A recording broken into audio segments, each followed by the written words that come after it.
Wow, what a weekend of MotoGP we have just witnessed at Jerez. We have so much to go over. Let's start with the sprint, and a lot happened in this one. Now, this weekend in MotoGP was insane for one reason only. There was rain on Friday night, which meant quali for MotoGP was wet, and for the sprint and the main race there was still a few wet patches, and it made for utter chaos. A wet quali saw Marc Marquez on pole for Ducati for the first time, while Pedro Acosta crashed at the last lap of his qualifying lap, which would have had him on the front row. So the sprint starts on Saturday, nothing too crazy as expected. Martin makes his way to the front, and later Spargo and Jack Miller crash on lap 1, nothing too out of the ordinary. Then Bagnaia gets squeezed a bit by Bezzecchi and Binder and goes down, which was big for the championship, and it was sort of just a bit of a racing incident. It was sort of Bezzecchi went for an overtake on Bagnaia, went a bit wide. Binder tried to overtake the two of them, and they sort of just sandwiched Bagnaia, and Bagnaia went down. Then Di Giannantonio crashed at lap 3, then Savadori on lap 5, and then Alex Rins. That is 6 crashes already. And while all this was happening, Marc Marquez had caught up to Martin and overtook him for the lead. But then lap 9 was when shit really hit the fan. In the space of 29 seconds, we had Alex Marquez, Brad Binder, Bastianini, Marc Marquez, and Bezzecchi all crash. Marc crashed from the lead, and the TV directors didn't even realise that Bezzecchi had crashed because there was so much going on.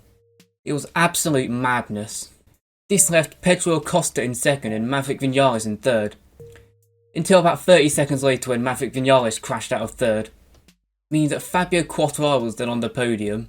We then saw Luca Marini, Stefan Bradl and Johann Zarco all crash in the last few laps, totaling 15 crashes in 12 laps of the sprint race.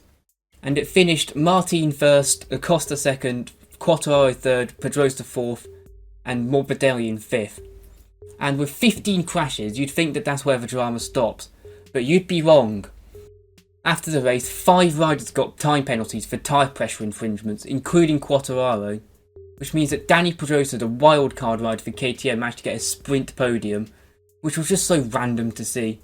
And in the end, after crashing out from the lead, Marc Marquez still managed to get 6th in this one, which I think just says it all really. So that was Saturday. Let's move on to Sunday, and while the sprint was a classic for its utter chaos, Sunday was better arguably thanks to the thrilling racing we saw. It came down to an epic battle between Marc Marquez and Pecco Bagnaia, which really displayed the best of MotoGP. This was a very hard fought battle between two true champions, and in the end Bagnaia held on brilliantly to take the victory, while Marc had to settle for second despite trying everything he possibly could. It's still a first podium for Ducati for Marc, and he even said it himself, he's finished adjusting to that bike. Marc is here everyone, and he's only going to get faster as the season goes on. And the fact that he was challenging for the win on a year-old bike is impressive in itself, especially as that GP24 is supposed to be this untouchable bike that nobody else can match. In the last few laps, these two just went at each other. Marc was trying everything he could to overtake Bagnaia, but Bagnaia just wouldn't yield. It was truly world-class racing. However, in the early stages, championship leader Jorge Martin was leading the race, until he crashed out, his first big mistake of this year, and it means the championship closed up a lot after this race. And if Martin was in a battle with Marquez and Bagnaia as well, that would have been a true classic Grand Prix. But in the end, I reckon Bagnaia probably would have won it anyway, because he is amazing at Jerez. This is his 3rd win in a row at that track. Besides the top 2, we had Bezzecchi finish 3rd, which was a great result for him after a really disappointing start of the year. He looked a lot better this weekend, and managed to get his first podium of the year. And then behind him we had a close battle for 4th between Alex Marquez, Bastianini and Brad Binder, and they finished in that order. Pedro Acosta, after finishing 2nd in the sprint, only managed to finish 10th in this one. He got a horror start and went down to 18th, and only recovered to 10th, which is his worst race so far in his MotoGP career, which is still very impressive. The fact that 10th is his worst race by far just shows how talented he is. And the final man we'll talk about is Maverick Vinales. Right after I made an entire video about his title chances, he went to finish 9th in the race. And after his crash in the sprint, it's meant he's lost a lot of ground in the championship. I think I may have jinxed him, lads. I'll take partial blame for his poor performance. All of this means though that Martin's had his gap in the championship cut to 17 points, with Bagnaia jumping up to 2nd. Bastianini and Acosta are close behind, while Vinales has dropped to 5th. Marcus has made up some good ground to those ahead. He's now 6th in the championship. And Brad Binder's just about cleaning in the conversation, but he's not really had the best results as of late. We'll move on to Moto2 now, and the big news going into this race was that Aaron Canet would miss this race and possibly the next few races, after he fractured his left fibula in practice. This weekend was utterly dominated by Fermin Aldeguer. He was the favourite for the championship going into this season, and he truly proved why. He was on pole by 4 attempts and led pretty much every lap of this race. He is now well and truly in this championship battle.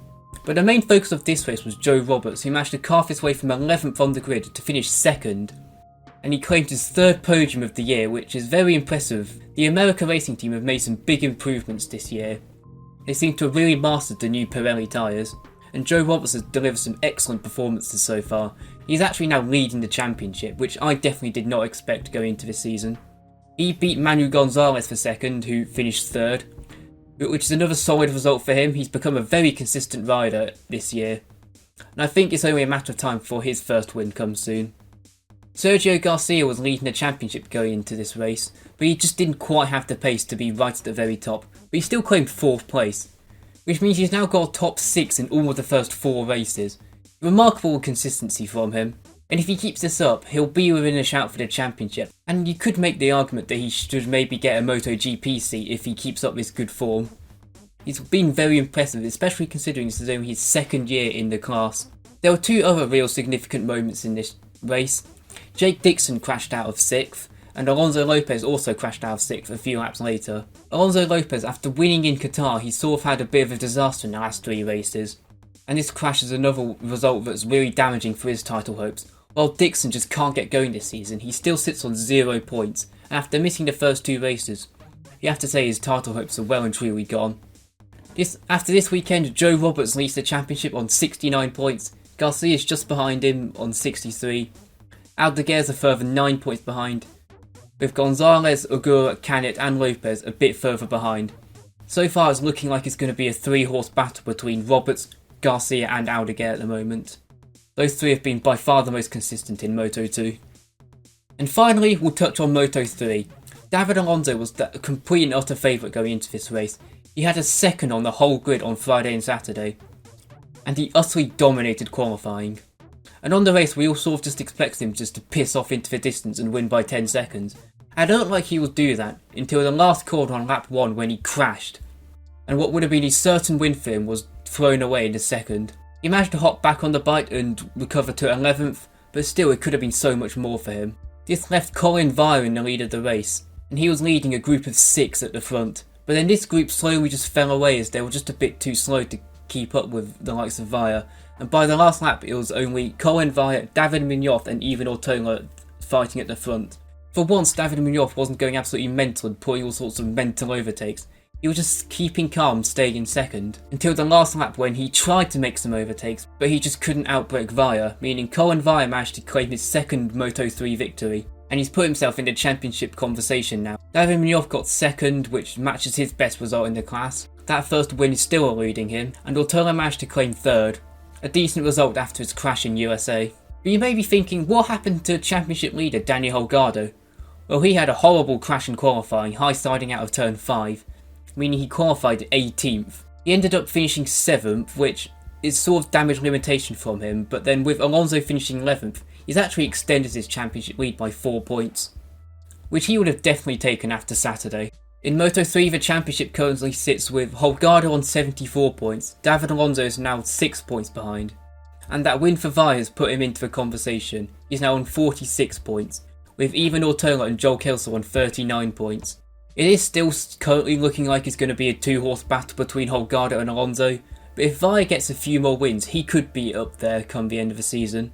Of course, Jose Antonio Rueda was meant to be a title challenger this year, but after missing USA after being struck down with appendicitis, he's now missed this race as well as he continues his recovery. I hope to see him back soon, but it's looking like his championship battle could be almost done already. He's already 54 points behind Holgado in 1st. He'll have to go on a mental winning streak in order to close that gap up. Well, that's everything that happened during a mental weekend in Jerez. We'll be back in 2 weeks' time for Le Mans, which is always a great race and always has amazing atmosphere. But until then, I hope you enjoyed this video. If you did, leave a like and make sure to subscribe to the channel. I have quite a good video planned for later this week, so get to subscribe to see that. But until then, I will see you next time. Bye bye.